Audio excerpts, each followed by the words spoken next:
नमस्कार, आप देख रहे हैं इंडिया हेड और मैं हूं आपके साथ राघवेंद्र। एक बड़ी खबर हम आपको बता दें, जहां सीएसआईआर नेट परीक्षा में नकल करने वालों का भंडाफोड़ हुआ है। कहीं ना कहीं इसमें सेंधमारी करने वाले लोगों को एसटीएफ मेरठ यूनिट ने बड़ा एक्शन लेते हुए उन्हें गिरफ्तार कर लिया है। आपको बता दें, एसटीएफ ने यह एक्शन लिया है। आईटी मैनेजर समेत 7 लोगों को अरेस्ट किया गया है। सिस्टम का आईपी एड्रेस बताकर उसका एक्सेस भी बाहर बैठे साथियों को बताया गया था। तो इस तरह से वहां जो है नकल की प्रक्रिया चल रही थी। लगातार सेंधमारी की जो प्रक्रिया चल रही थी उसमें एसटीएफ ने एक टीम बनाकर वहां छापेमारी की, जिसके बाद उसको ये बड़ी सफलता हाथ लगी। आपको बता दें, यूपी में पुलिस परीक्षा के बाद सीएसआईआर नेट पेपर में सेंधमारी की गई है। मेरठ की सुभारती यूनिवर्सिटी में शुक्रवार को परीक्षा चल रही थी। अचानक यूपी एसटीएफ ने यूनिवर्सिटी में पहुंचकर छापा मारा और इस छापेमारी में कहीं ना कहीं उस एसटीएफ को बड़ी सफलता मिली। इस पर तमाम जानकारियों के साथ चैनल हेड अकील सिद्दीकी जी हमारे साथ जुड़ चुके हैं। तो चलिए उनके पास चलते हैं और जानते हैं आखिर क्या कुछ पूरा मामला रहा और कैसे एसटीएफ को ये बड़ी सफलता मिली। अकील जी, क्या कुछ मामला रहा? देखिए, जिस तरह से नकल कराया जा रहा था वहां उस यूनिवर्सिटी में, एसटीएफ को एक बड़ी सफलता मिली। आखिर एसटीएफ को ये जानकारी कहां से मिली और पूरी प्रक्रिया क्या रही और किस तरह से नकल कराया जा रहा था? अकील जी। देखिए, एसटीएफ को ये बड़ी जानकारी मिली। कहीं ना कहीं नीट को लेकर जो परीक्षा हो रही है उसमें सेंधमारी की जा रही है, नकल की स्थिति है और उसमें कहीं ना कहीं मौके पर लोग हैं, उसमें गिरफ्तारी हो सकती है, बड़ा ये रिकवरी हो सकती है। तो एसटीएफ ने पूरा प्लान बनाया, जिसमें जब मौके में पहुंचे तो वहां पे 7 लोग को अरेस्ट किया गया है। इसमें 4 लोग जो है वो अभारती भी शामिल हैं। इसके अलावा अगर बात करें तो सुभारती यूनिवर्सिटी का ये है, और आईटी मैनेजर जो अरुण शर्मा है वो गिरफ्तार हुए। इसमें कंप्यूटर लैब है, असिस्टेंट है, विनीत कुमार हैं, और इसमें आईटी का जो सर्वर ऑपरेटर है अंकुर सैनी, उसमें वो गिरफ्तार हुआ। उसके समेत 4 अभ्यर्थी भी इसमें अरेस्ट किए गए हैं। अभ्यर्थियों में अंकित हैं, तमन्ना है, मोनिका है और ज्योति जो नाम की जो महिला है वो भी इसमें गिरफ्तार हुई है। एसटीएफ की टीम की जो गिरोह से जो है वो अन्य लोग को भी तलाश में जुट गई है। इसी तौर पे जो सूत्र मिल रहे हैं इसमें और लोग भी शामिल हैं। उस पर जो एसआईटी की जो टीम है, एसटीएफ की जो टीम है वो लग गई है। और इसके अलावा जो नीट की जो परीक्षा हुई थी उसमें ये बड़ी सफलता मानी जा रही है। हालांकि इसमें 7 लोग गिरफ्तार हुए हैं। अभ्यर्थियों से मोटी रकम लेकर नीट की जो ऑनलाइन परीक्षा है उसमें सेंधमारी कराते थे। तो इसको लेकर उत्तर प्रदेश सरकार ने जिस तरह जो टीम बनाई थी मुख्यमंत्री ने, उसमें संज्ञान लिया था। बड़ी जिम्मेदारी एसटीएफ को सौंपी गई थी। इसमें एसटीएफ ने ये बड़ा जो खुलासा किया है, बड़ी गिरफ्तारी भी की है, तो बड़ी गिरफ्तारी मानी जा रही है। राजन, इससे कहीं ना कहीं इससे एक नकेल जरूर कसी हुई नजर आ रही है कि जिस तरह गिरफ्तारी हुई है और गंभीर धाराओं में मुकदमा ऑलरेडी दर्ज है और इनके खिलाफ भी दर्ज किया जा रहा है, क्योंकि इसके साथ साथ मौके पर कहीं ना कहीं जो दस्तावेज है वो बरामद हुए हैं। तो दस्तावेज जब सरकारी बरामद होते हैं तो कहीं ना कहीं धाराएं बढ़ जाती हैं। ऐसे में ये बड़ी सफलता एसटीएफ की मानी जा रही है और उत्तर प्रदेश से, और इसको लेकर अन्य राज्यों में भी गिरफ्तारी शुरू कर दी गई है। जो सूत्र मिले हैं यहाँ से, जो साक्ष्य मिले हैं, वो कहीं ना कहीं बिहार से भी टच हो रहा है, अन्य राज्यों से हो रहा है। वहां पर भी अब इनके जो और लोग हैं सहयोगी, इनको जो पूछताछ की जा रही है, जो उनके फोन्स बरामद किए गए हैं उसमें भी नेटवर्क कहीं अलग अन्य जिलों के भी और अन्य राज्यों के भी हैं।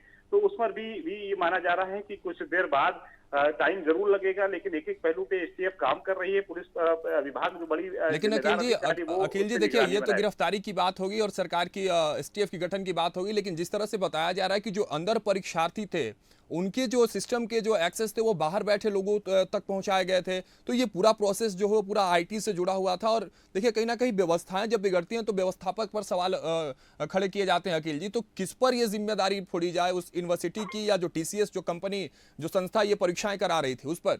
अकील जी देखिए, परीक्षा कंपनी जो है उस पर तो नकेल जरूर आदमी आरोप लगाता है और उस पर जिम्मेदारी भी बनती है निश्चित तौर पे। लेकिन जो परीक्षार्थी होते हैं वो कहीं ना कहीं निश्चित तौर पे उस पर भी नकेल नहीं कसी जाती है, वो लापरवाही होती है। उसका फायदा जरूर कहीं ना कहीं इसी रूप में देखने को मिलता है। तो अभ्यर्थी, इसके अलावा जो टीचर्स हैं, निश्चित तौर पे जो करा रहा था, एक गिरोह है, ये पूरा ऐसा एक नेटवर्क मिला है। तो वो नेटवर्क कहीं ना कहीं अंदर से लेकर बाहर तक काम करता है, तब जाकर ये काम होता है। तो ऐसे में लेकिन कहीं ना कहीं एक ही इसी पूरे टीम में कोई ना कोई एक ऐसा व्यक्ति होता है जो टूट जाता है। जब वो टूटता है तो ये खबर बाहर जाती है, तो वो प्रशासन, पुलिस प्रशासन के पास पहुंचती है। और यही वजह होती है कि इस पूरे मामले में कोई एक ऐसी कड़ी थी जो बाहर आ गई, जो टूट गई, और वो कड़ी कहीं ना कहीं पहुंच गई एसटीएफ के पास। एसटीएफ में इसे बड़ी सफलता मिल गई।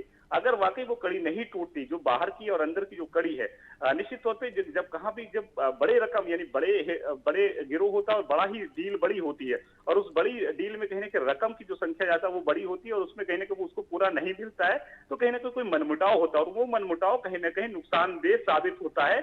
और वजह यही रही कि इसमें भी ये जरूर ये खबर जरूर आई है कि इसमें भी ऐसी कोई घटना हुई है जिसको कहीं ना कहीं वो खबर एसटीएफ को मिल गई और एसटीएफ ने इसमें कामयाबी हासिल कर ली और इसीलिए वो मौके पे पहुंची और मौके पे चीजें बरामद हो गई और बरामद होने के बाद 7 लोग की बड़ी गिरफ्तारी मानी जा रही है और आगे की कार्रवाई एसटीएफ करती हुई नजर आ रही है। और अन्य जिलों में और अन्य राज्यों में जो उनके साक्ष्य मिले हैं मोबाइल में, उसे अब ट्रेस कर रही है पुलिस। एसटीएफ उनसे पूछताछ कर रही है। पूछताछ करने के बाद ये माना जा रहा है कि 24 घंटे में और भी गिरफ्तारी होगी और अन्य जिलों के शासन राज्यों में भी एसटीएफ की जो टीम है वो रवाना कर दी गई। चलिए अखिल जी, आपका बहुत बहुत धन्यवाद तमाम जानकारियों के लिए। तो हमारे साथ जुड़े थे चैनल हेड अखिल सिद्दीकी जी, जो लगातार इस एसटीएफ के बड़े सफलता पर लगातार उन्होंने बातचीत की और सारे पहलुओं पर उन्होंने बातचीत की कि आखिर किस तरह से जो पूरा प्लान था वो तैयार किया गया था नकल कराने के लिए और कहीं ना कहीं किस तरह से मेरठ एसटीएफ को कहीं ना कहीं जो बड़ा जो एक्शन देखने को मिला उनका, उसके बाद कहीं ना कहीं ये सफलता मिली। लेकिन आपको बता दें कि सिस्टम का जो आईपी एड्रेस था उसके एक्सेस को बाहर बैठे लोगों को बताया गया था और वहां से ये पूरी जो सेंधमारी की जो प्रक्रिया है वो चलाई जा रही थी। लेकिन एसटीएफ को एक बड़ी सफलता हाथ लगी और उन्होंने तमाम आरोपियों को गिरफ्तार कर लिया है और जांच में जुट गई है। तो चलिए अब रुक करते हैं खबरों की ओर। खबर मुजफ्फरनगर से है, जहां कांवड़ यात्रा को लेकर पुलिस प्रशासन सतर्क नजर आ रही है। साथ ही शासन स्तर से भी यात्रा को सकुशल संपन्न कराने के लिए पूरी गंभीरता बरती जा रही है। इसी उद्देश्य से मुजफ्फरनगर में एटीएस यानी एंटी टेररिस्ट स्क्वाड की भी टीम भेजी गई है। शनिवार की सुबह लखनऊ से पहुंची एटीएस की टीम ने मुजफ्फरनगर में शिव चौक पर डेरा डाला। यहां एसएसपी अभिषेक सिंह ने टीम में शामिल जवानों को कांवड़ यात्रा रूट के संबंध में जानकारी दी और पूरी मुस्तैदी से निगरानी के निर्देश भी दिए। बता दें कि हरिद्वार से प्रतिदिन लाखों कांवड़िया श्रद्धालु गंगाजल लेकर शिवालयों की ओर आ रहे हैं। मुजफ्फरनगर में इनकी सर्वाधिक भीड़ रहती है। जनपद में कांवड़ यात्रा का पूरा रूट लगभग 240 किलोमीटर का है। यात्रा की सुरक्षा के लिए पुलिस प्रशासन ने 2000 से ज्यादा स्थानों पर सीसीटीवी भी लगाए हैं। किसी प्रकार की आतंकवादी घटना से निपटने के लिए एटीएस हेडक्वार्टर से एटीएस की स्पॉट कमांडो टीम को डिप्लॉय करने का अनुरोध किया गया था। उसी के चलते कल ये टीम यहाँ पर पहुंची है। आज शिव चौक जो हमारा मेन फोकल पॉइंट है, जहां से दिल्ली, हरियाणा, राजस्थान, पश्चिमी उत्तर प्रदेश और आदि जगहों से आने वाले सारे कांवड़िया इस पवित्र स्थल पर इसकी परिक्रमा करके जाते हैं। इस एरिया को हमने एटीएस की कमांडो टीम को हैंडओवर किया है। माननीय कप्तान साहब को और जिला प्रशासन को और पुलिस प्रशासन को जिस मुस्तैदी से उन्होंने ये सराहनीय काम किया है, जिस तरीके से कप्तान साहब ने और जिला प्रशासन ने एक रणनीति तय करी, जिसमें कावड़ मार्ग को लेकर हो, आम जनमानस को लेकर हो, यातायात को लेकर हो, जिस तरीके से रणनीति तय करी गई है वो सकुशल है। खबर आगरा से, जहां शहर में ट्रैफिक व्यवस्था को और दुरुस्त करने और आम आदमी द्वारा ट्रैफिक नियमों का और कड़ाई से पालन कराने के उद्देश्य से ट्रैफिक पुलिस अब और सख्ती करने जा रही है। बीते माह ट्रैफिक नियमों का पालन ना करने पर ट्रैफिक पुलिस द्वारा 60,000 से अधिक चालान किए गए थे। आपको बता दें, आगरा में ट्रैफिक नियमों का पालन ना करने वालों के खिलाफ अब पुलिस सख्त कार्यवाही करते नजर आएगी। 10 से अधिक चालान हुए वाहनों को चिन्हित कर सीज करने की कार्रवाई, तो वहीं कमर्शियल वाहनों के 100 से अधिक चालानों पर सीज की कार्रवाई होगी। देखिए, जैसा आप लोग को पता है कि कंट्रोल रूम से हमारे और हमारी जो ट्रैफिक व्यवस्था बनी हुई है, उसमें हम लोग करीब 60,000 चालान महीने के करते हैं। और इसमें जब हमने डेटा को एनालाइज़ किया तो इसमें एक चीज़ निकल के आई कि इसमें करीब 2000 वाहन ऐसे हैं जिन पे 5 के ऊपर चालान है। और ऐसे जैसे-जैसे आप आगे बढ़ते जाएँगे तो कई सारे वाहन ऐसे हैं 10 के ऊपर चालान है, कुछ वाहन ऐसे भी जिन पे 100 के ऊपर चालान है।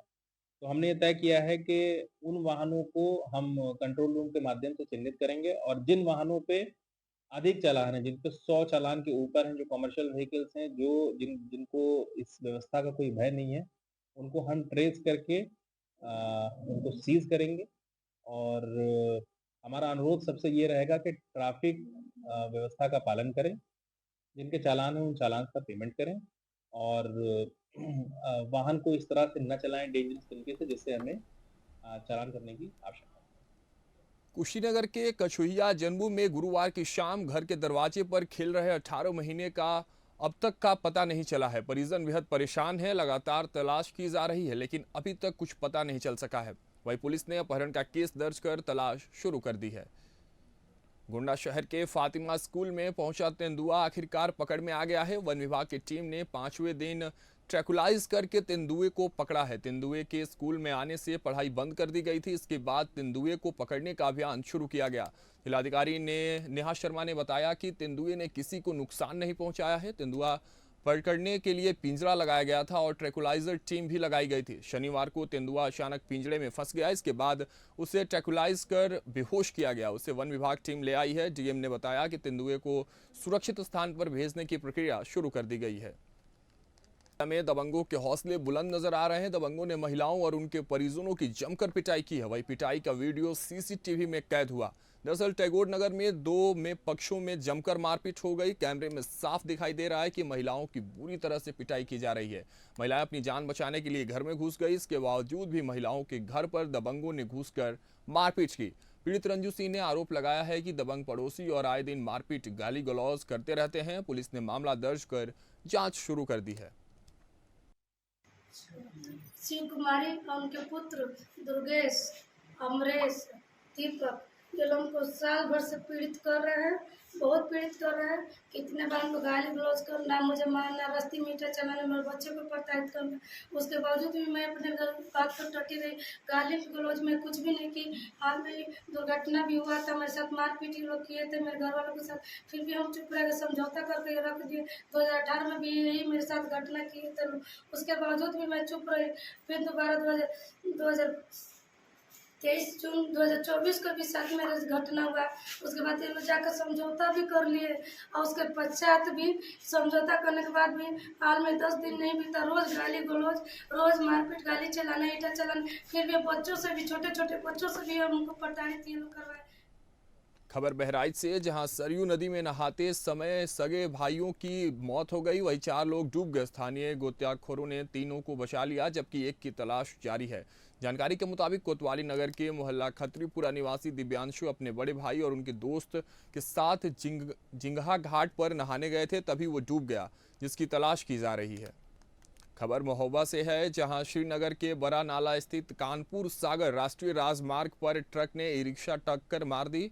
ई रिक्शा सवार एक ही परिवार के 6 लोग चपेट में आ गए, जिसमें चाची और भतीजे की मौके पर ही मौत हो गई, जबकि 4 लोग गंभीर रूप से घायल हो गए। ट्रक ने ई रिक्शा को आधा किलोमीटर तक घसीटा। वही हादसे की सूचना पर पहुंची पुलिस और एम्बुलेंस ने घायलों को जिला अस्पताल पहुंचाया। हादसे के बाद पुलिस और एम्बुलेंस की देरी से पहुंचने के कारण ग्रामीणों में नाराजगी है। पुलिस ने मामले की जाँच शुरू कर दी है। हो गया सर, वहाँ वो तो रिक्शा जा रहा था, यहाँ से वहाँ से डंपर आ रहा था, उसने दबाया अपना रिक्शा को और डंपर ने अचानक चाबू उसको मारी और कम से कम 400 मीटर खसोड़ के ले गया उसको। और स्पॉट में 2 बंदे खत्म हुए, हमारे घर के, एक भतीजा और एक हमारी भाभी। वहाँ पर जब फोन लगाया एम्बुलेंस को तो 1 घंटे एम्बुलेंस की कोई सुविधा नहीं, ना कोई पुलिस की सुविधा वहाँ पर। सर 6 लोग, ठीक है जी। बड़ा स्टैंड के आगे ट्रक वाले ने सामने टक्कर मार दी, जो कि रिक्शा अपनी साइड से चल रहा था, ठीक है। और आधा, कम से कम नहीं तो 400 मीटर रिक्शा को खींचते चला गया ट्रक वाला। हाँ, अभी करीब 5 लोगों को लाया गया था, 5-6 लोगों को दुर्घटना हुई है, सड़क दुर्घटना हुई है ई रिक्शा और ट्रक के टक्कर से। इसमें 2 लोगों को मृत घोषित किया गया है। 3 लोगों को झांसी मेडिकल कॉलेज के लिए रेफर कर दिया गया है। एक लड़का है, उसको यहीं भर्ती कर लिया गया। हालत काफ़ी गंभीर थी, इसलिए इनको हायर सेंटर रेफर करना पड़ा। खबर आजमगढ़ से, जहां के जिला अस्पताल में मेडिकल सुविधाओं की कमी की वजह से मरीजों को काफ़ी परेशानियों का सामना करना पड़ रहा है। अस्पताल में एक्सरे और सोनोग्राफी की मशीन नहीं है, जिससे काफ़ी दिक्कतें हो रही हैं। वहीं अस्पताल में रेडियोलॉजिस्ट भी नहीं है, जबकि इसके 3 पद खाली हैं, जिसकी वजह से इलाज नहीं हो पा रहा है। कई बार पुरुष मरीजों को महिला जनरल वार्ड में भर्ती करना पड़ रहा है। इन समस्याओं को लेकर जनप्रतिनिधि और स्थानीय कई बार शिकायत कर चुके हैं, लेकिन समस्याएं जस की तस बनी हुई हैं। पुलिस के तमाम दावों के बाद भी जिले में आपराधिक वारदातें रुकने का नाम नहीं ले रही है। बेखौफ बदमाश हर रोज नई वारदात को अंजाम दे रहे हैं। ऐसा ही मामला सामने आया है आगरा के मलपुरा थाना क्षेत्र से, जहां बदमाशों ने तसंजे के बल पर पिता पुत्र से लूट की घटना को अंजाम दिया है और फरार हो गए। लूट की घटना के बाद पुलिस हरकत में आ गई है। फिलहाल पुलिस घटनास्थल का जायजा लेकर अपराधियों को पकड़ने का प्रयास कर रही है।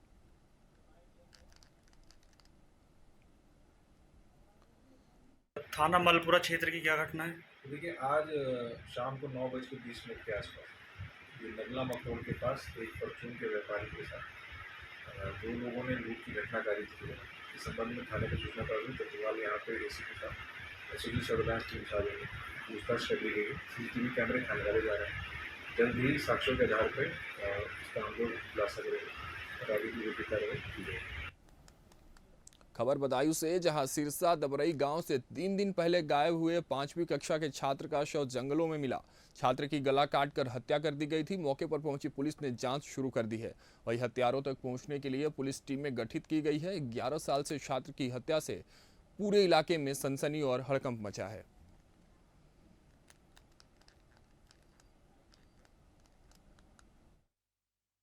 बारह साल का बच्चा नितेश, उसके पिताजी का नाम सोरन के द्वारा ये बताया गया कि बच्चे की डेड बॉडी गांव से थोड़ी दूर पर पड़ी हुई है। इस सूचना पे सारी फोर्स आई है, वो घटनास्थल निरीक्षण किया गया और अभी तक ये मामला अज्ञात में है। जो बॉडी की स्थिति है उसको देख के लग रहा है कि 23 तारीख से गायब था। 2-3 दिन इन्होंने ढूंढा, कल आके इन्होंने मुकदमा लिखाया।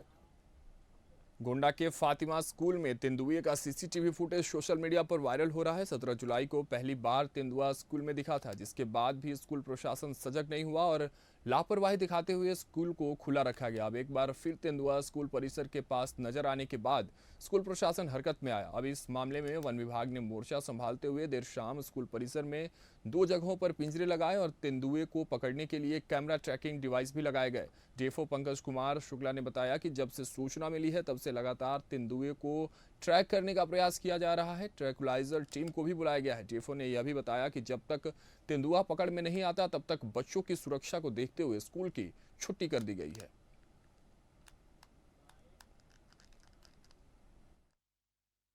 ये 3-4 दिन पहले जो है ना एक जंगली जानवर के लिए ज़रा ब्लड इमेज थी, लेकिन ये पगमार्क वगैरह से ये कंफर्म हो गया है कि ये तेंदुआ है और कैमरा ट्रैप भी लगाए गए थे, उसमें भी तेंदुआ आया है। तो आज उसको ट्रैंकुलाइज करने के लिए हम लोग पूरे प्रयास कर रहे हैं। आज उसको ट्रैंकुलाइज करने की उत्तर प्रदेश के कई जिलों में इन दिनों भारी बारिश ने तबाही मचा रखी है। वहीं सोनभद्र में भी आफत की बारिश जारी है। पडरी गांव में भारी बारिश से 10 मीटर कच्ची सड़क क्षतिग्रस्त हो गई, जिससे ग्रामीणों का रास्ता बंद हो गया। वहीं छोटे बच्चे अपनी जान जोखिम में डालकर स्कूल जाने को मजबूर हैं। आपको बता दें कि 10 साल पहले इस सड़क का निर्माण कराया गया था, लेकिन बारिश ने इस सड़क निर्माण की पोल खोल दी है।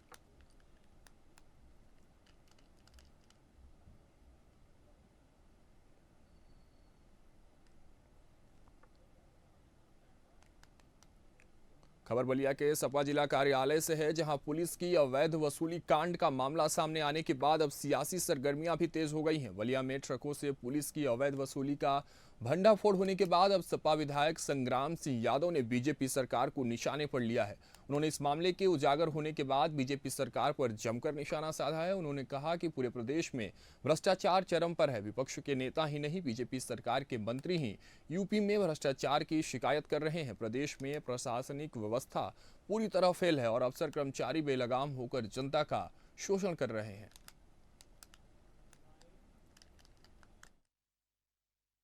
सदन में मैंने 5 महीना पहले पिछले सदन में इस मामले को उठाया था। अगला सदन अब आने वाला 29 तारीख को। जो भी हम लोग सदन में उठाते हैं, क्या अगले सदन का ये अधिकारी इंतजार करते हैं, मैं समझ नहीं पा रहा हूँ।